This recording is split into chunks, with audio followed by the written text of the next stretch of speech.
Thank you for joining us, Today's Healthy Community. Today's Healthy Community aims to improve health literacy by offering resources and information that strengthens and supports the wellness of individuals, families, and the communities in which we live. I'm your host, Rebekka VanNess, and today's topic is clinical studies, what they are, why we should care. And we're grateful to have Pete Fronte, the president and CEO of Altura out of Southern California, join us today. I'll give you a little background on Pete. His CV resume is extensive, so I'll try and keep this brief, Pete, because I'm really excited to talk to you. Pete is the founder and president, CEO of Altura. He's spent 22 years being a catalyst for developing innovative processes and technology that accelerates clinical studies, including drugs, biologics, medical devices, and wearables. The efforts included expanding clinical study participation for patients and healthcare providers, and he works on building performance and quality-based research centers in health systems and in community health centers. Mr. Fronte is a leader in expanding the participation of patients and healthcare providers by developing and providing useful technology. They have an amazing application, which he'll share more about as we move forward, called Altura's HCP Studies, a mobile online tool. And we will offer an exclusive opportunity for listeners to access this at the end of the show. So make sure you have your pen and paper ready. Mr. Fronte is a current member of the Institutional Review Board of Ethics and Committee at St. Joseph Health System in Orange County, where he served for over 18 years and feels passionate about helping folks understand clinical studies. He's a national speaker and writer on subjects such as site-based clinical research operations, innovative patient engagement methods, and the integration of clinical research in primary care and organized healthcare delivery systems. So welcome to the show, Pete, and I'm really excited to talk to you about all you have to share. Go ahead. Well, it's a pleasure. Thank you very much, and I'd like to start by congratulating Rebekka, you and the producers and the station on launching the show and obviously having a successful first episode. I think it's going to be a great community resource, not only for people in the community, but hopefully healthcare providers also. Yeah, I think so. So a few objectives, just for the listeners. I want to describe, demystify what's typically considered clinical research and what that means, but the various studies that are available and how they work, why it's important to be involved, and what participants can expect, and basically who does these things and how, and a bit of a call to action, because studies are very important for us to learn not only about new interventions, but how to improve the healthcare delivery system so that we're all healthier and we can remain healthy. That's our goal. You bet. And literacy, I listened with interest. Dr. McEnany in the first episode talked about literacy, and I really think clinical studies is part of that. I mean, we all need to educate ourselves about our health, but the options, if I recall, they talked about how healthcare is paid, how to be proactive with healthcare, and one of those elements is the clinical studies or healthcare studies. Since, essentially that's how we help providers, health systems, and manufacturers or innovators come up with the right solutions. And I think what I gained from that segment to tie it all together was that ultimately we, the patients, the people, are in charge of our healthcare team. Studies are another way to educate yourself. And one of the best ways to educate yourself is by participating. And I think being in a study, whether it's a disease management program, an intervention, a new medication, a wearable, will only allow you to have a better understanding of what a study can do to improve your health. And I think the data that comes from it, I think you'll hear the term health outcomes and population health. And those are very critical components to the healthcare delivery system, as many of you have heard. But research is really an important part of it. And I would argue that I think research has been viewed as an ivory tower. It only happens at certain leading academic centers. But I would argue every one of the listeners can participate in one form or another. And if your healthcare provider is not aware, and this is an important statistic, less than 3% of healthcare providers in this country are actually involved with clinical research or clinical studies, but most of the public opinion surveys from folks like you and I, patients, people, indicate that they want to hear from their healthcare provider or health organization about which studies are available. Yeah, and I think that's very interesting because you don't know what you don't know, and for a patient to be engaged with their provider as a healthcare team, I think it's very important to offer listeners, the patient, people in the public, the opportunity to gather information, share that with their provider, and together determine what's going to be the best course of action or treatment for them. I know there's lots of different types of studies. I was very intrigued to hear about and understand, as I've learned from you over the past several years, about the different types of studies. Some of them don't involve medications at all. Some of them involve wearables. I know there's a variety from the phase 2 through 4 studies and other types of studies that people might want to know about. Can you talk to us a little bit about that? And I think also maybe touch on the benefits of clinical research studies for those that live in frontier and rural communities. I think may be interesting because it gives them access to things that they might not necessarily know about, and there's even possibly opportunities for remote clinical sites for people to engage that don't live in cities or near large universities or research institutions where that might take place. You bet. That's important, and that's a good segue into talking about different types of trials. And I want to share something I saw recently from Memorial Sloan Kettering Cancer Center. They're one of the leading cancer centers, and they did a survey of 600 physicians around the country.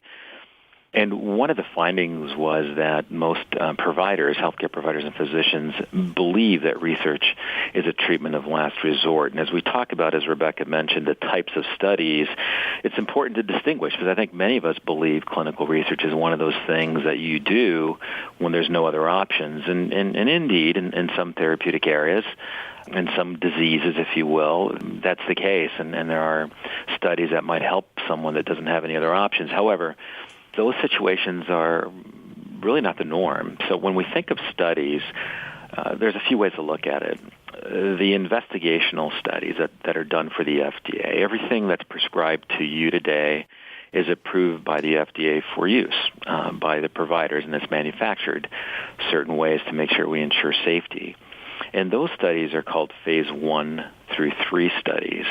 The 3s being the studies that are larger populations that happen later in the process, just before FDA approval if it happens. And this kind of research needs to happen. And when you think of the innovations with insulin, aspirin, antibiotics, the statins for cholesterol, penicillin, vaccines, there are so many things that happen because research occurs. And it's important for us to participate and for research to continue to happen. But those are considered the gold standard randomized study, which means typically you or your study physician don't know what you're getting, and you're randomized to one of many arms. And the reason for that is so that they really understand if this new medication is safe and works so that it can be approved. So those studies might be difficult in rural areas because you need to go to a study site. And the study site may not be close by, or it may be hours away. A few studies may pay for transportation, but typically there are a certain number of visits that happen over time, so it's better to be close. The next type of study, which is still under the auspices or under the governance of the FDA, are the phase 4. What that means is that medications on the market, it's approved for something, a disease state, but they're doing more work to explore safety or other populations, and the data is being collected rigorously. And the difference there, the medication's not investigational, it's been approved. Once you move from those types of studies, you get into more real-world evidence or real-world studies. And these can be studies that are prospective. All that means is that they collect the information moving forward. You're going to be asked questions, or whether it's online, as Rebekka mentioned, or going maybe to your doctor's office locally, about how a medication or device or an intervention might work, or they might be studying it in different populations, ethnic groups, older, younger, in different combinations. And there's interventions also, physical therapy, how that might work in alleviating pain, back pain, how exercise might work in certain conditions, and different types of diets on maybe reducing cholesterol or improving diabetic outcomes, how counseling options might work. These are so important, and they don't require, they don't really involve investigational medications, but it's data and information we need if we're going to become an evidence-based healthcare system where not only you know what works for you, but your healthcare provider has a better feel for how we can individualize care. That's really great. Thank you for explaining that. Yeah, and the technology, I'll just touch on other type of intervention, and we all know now with our phones and watches and, everything else out there, wearables, and we all have so much data and information potentially that can be collected, but the wearables type studies can improve care. And I'll give you an example of one of those. We finished a project, or completed recently a project with the Michael J. Fox Foundation for Parkinson's disease. They're very proactive in finding a cure and gaining information from Parkinson's patients. And they had a wearable studies where they actually measured tremor rates and a lot of other activity, including medication use, with hopes of finding matches or information or correlations, if you want to call it that, so that other research could develop solutions to help Parkinson's patients. So that's an example of a type of wearable project that doesn't require you to go in or doesn't require you to take a medication. Well, that's great. So, Pete, we're going to take a quick break, and we'll come back and follow up on the second half of today's Healthy Community. You bet.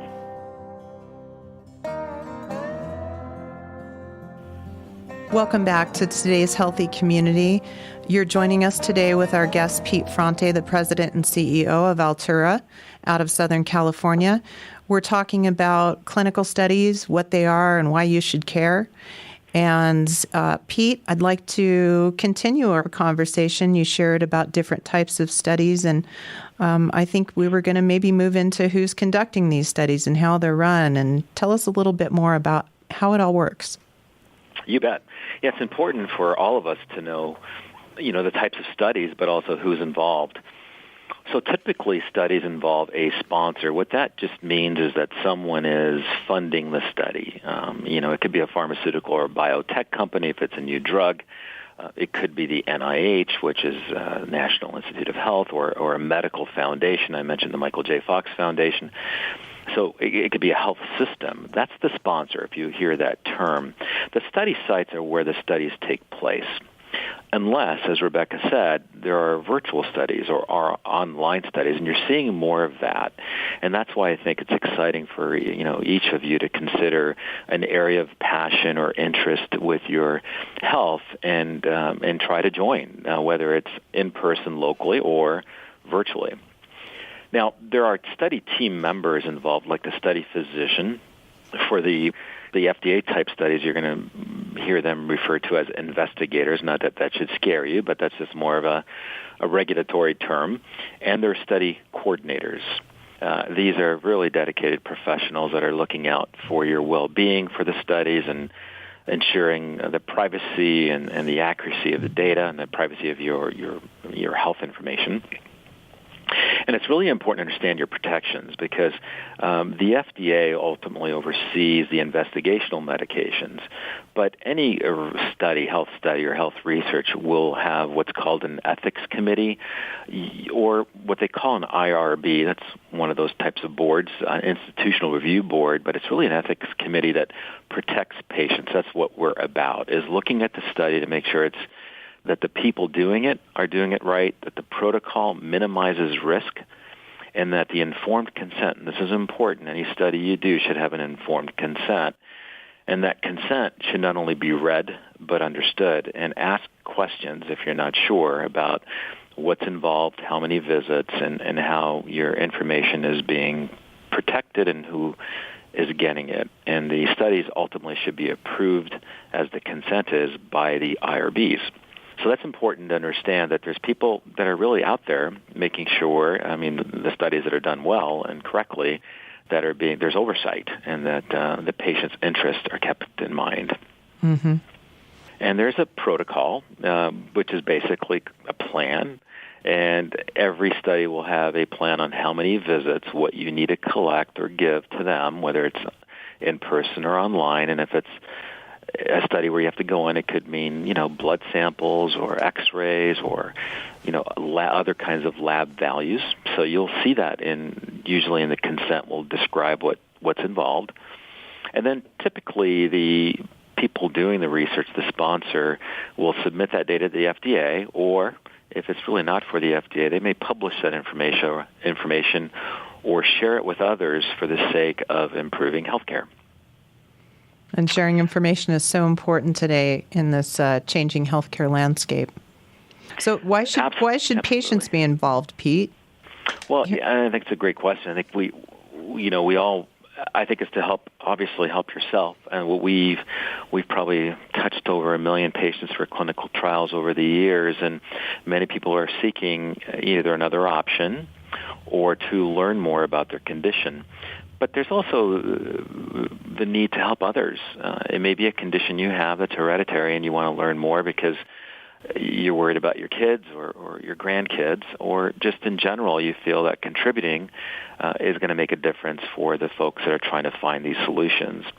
So part of helping yourself is also accessing new interventions. It's maybe getting a watch or a wearable or a medication you might not otherwise receive, or maybe a test that you may not otherwise receive. And I like the concept of the literacy and the learning.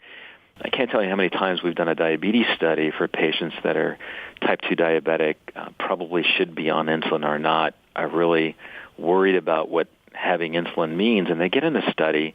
They end up getting insulin as part of a study, almost as, well, let's try it. Then they realize, it's not as bad as I thought, and it's making a difference in how my diabetes is controlled. So you can really learn about your condition. And again, not just read about it, but participate. And active participation equals learning.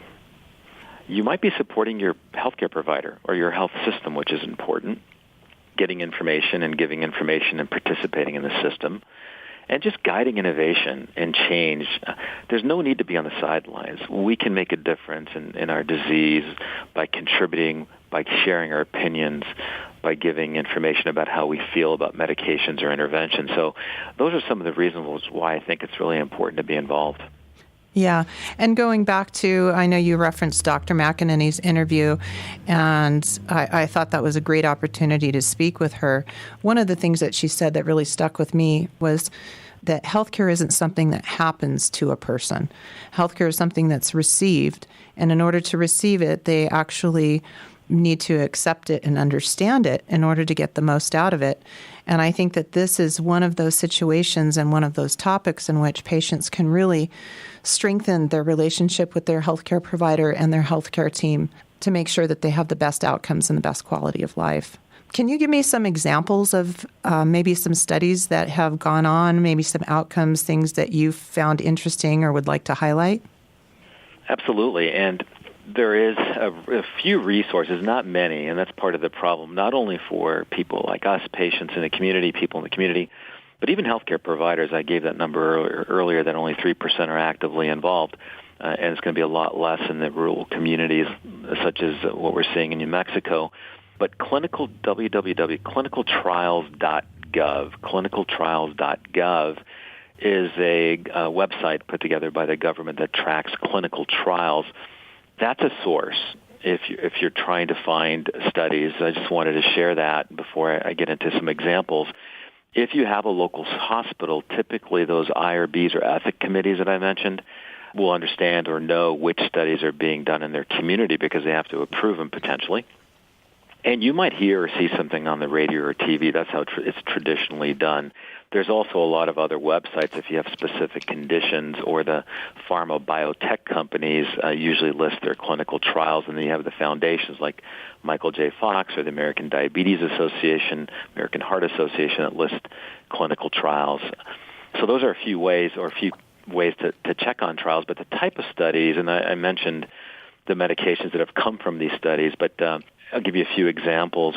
There's typically people think of breast cancer studies as chemotherapy or radiation when someone has the cancer or a late-stage cancer. But I want to change the perspective a little bit. We're doing a study right now that's early stage, women that have had successful surgery and now are starting the hormonal therapy, and they're trying to determine how to add medications that will decrease the likelihood of reoccurrence. That's a kind of a different way to look at it, because typically now the cancer is gone and we're in long-term treatment, but let's prevent it from reoccurring. Cluster headache, a devastating headache, that study we completed recently where these people suffer and there hasn't been many options, and these are clinical trials where we need to find medications to help people, and we know about migraines and there's more resources for that. I mentioned also the diabetes studies and the insulins, and now looking at, for instance, longer-acting insulin, so maybe you take it once a week.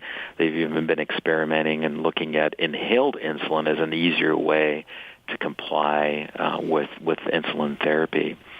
And we've even worked with some fairly qualified health centers like San Diego Family Care that's serving the underinsured, and they're involved in very innovative health center that's involved with clinical trials, and again, your local hospital or academic center might also be involved with those types of investigational trials. And the phase 4, the ones that are already approved, the FDA typically wants more safety data, and you're seeing a lot more of those studies seeking long-term information about maybe something like COPD, which is a pulmonary disorder, chronic one, or other types of conditions, again, like type 2 diabetes. But there's a lot of interesting testing going on. I know that we did a colon cancer screening study, and this has now been approved by the FDA, which is non-invasive, meaning you don't have to get a colonoscopy. They use samples, stool samples, to determine and detect cancer. This is important, as well as imaging studies that are happening to provide better imaging, for instance, for breast cancer detection. Watches to detect arrhythmias.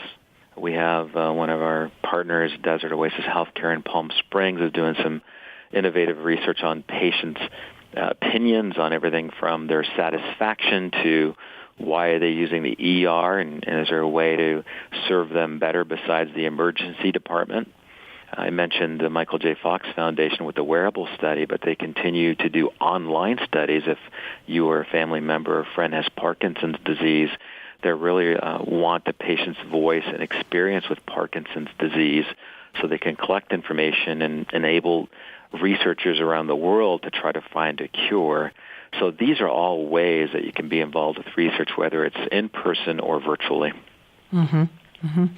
And with that, I think we might share with listeners, you have graciously provided us a great opportunity for our community members and our listeners to find out more about research and maybe peruse information that may be of interest to them.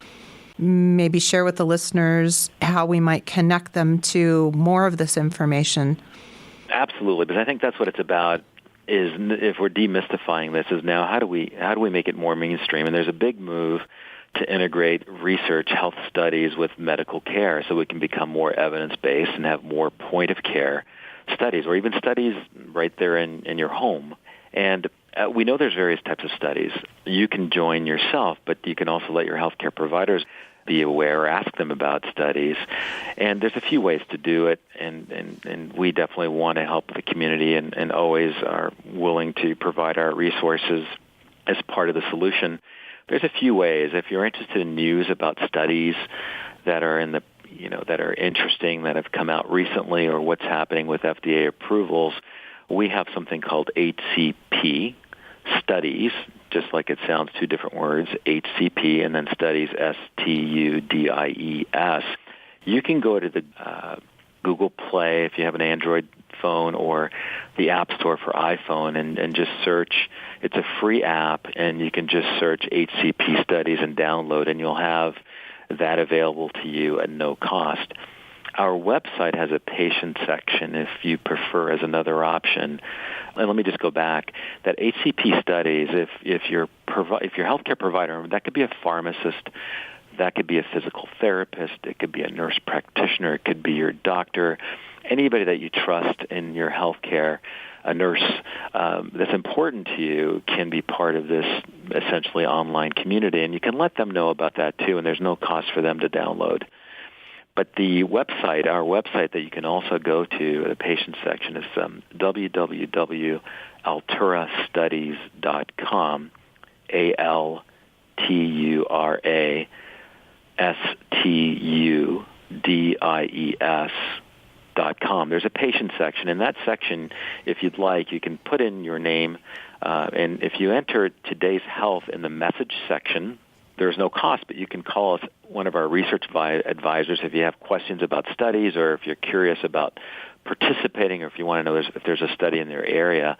We would be happy to provide that service as part of the Today's Healthy Community resources. Okay. Well, that sounds great. I'm going to encourage people to visit us on our Facebook page, Today's Healthy Community, and you can send us questions. You can send us topics you're interested in. And I wanted to thank our listeners for joining us. Please join us next week for Today's Healthy Community, every Friday at 12 o'clock. I want to thank KURU, of course, and our producer, Justin Blanton.